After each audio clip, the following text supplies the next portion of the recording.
આહાહાહાહા, digital school, અને એ પણ આપણે ત્યાં. હે, શું કહ્યું?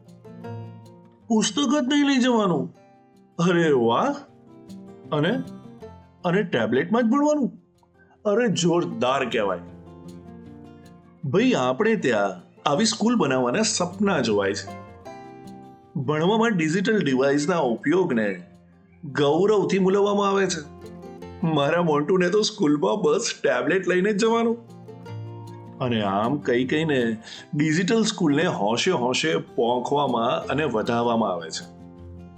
કેમ કે આપણા માટે તો આ નવા યુગની શરૂઆત છે.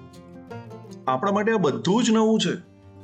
પરંતુ આ બાબતે આપણે બહુ ખુશ થવાની જરાય જરૂર નથી. યુરોપમાં આવેલું સ્વીડન આપણા કરતા આ બાબતમાં 15 વર્ષ આગળ છે.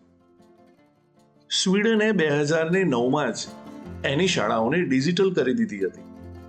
ત્યાંના બાળકો પાઠ્યપુસ્તકને ડિજિટલ ફોર્મેટમાં ટેબ્લેટ પર જ વાંચે છે. પરંતુ 1.5 દશકા બાદ સ્વીડને નક્કી કર્યું કે હવે તે બાળકોને પાઠ્યપુસ્તક પેપર સ્વરૂપે આપશે, એટલે કે આપણા જેવી ચોપડી સ્વરૂપે.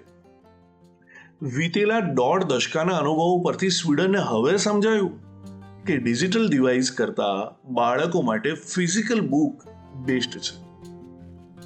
ડિજિટલ ડિવાઇસના જેટલા ફાયદા છે એનાથી પણ વધારે ખતરનાક એના ગેરફાયદા છે. અને આપણા બાળકોને આ ગેરફાયદાથી બચાવવા માટે આપણે અત્યારે જાગવાની જરૂર છે. ડિજિટલ ડિવાઇસમાં વાંચન ક્ષમતા ફિઝિકલ કરતા સાવ ઓછી થઈ જતી હોય છે. વાંચન, અર્થગ્રહણ, કોન્સન્ટ્રેશન આ આપણને ફિઝિકલ બુકમાં વધારે સારી રીતે થાય છે.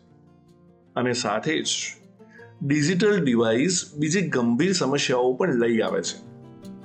અને એટલે જ જો આપણું બાળક ડિજિટલ તરફ વધારે વળેલું હોય તો એને ફિઝિકલ તરફ વાળવાની જવાબદારી પણ આપણી જ છે.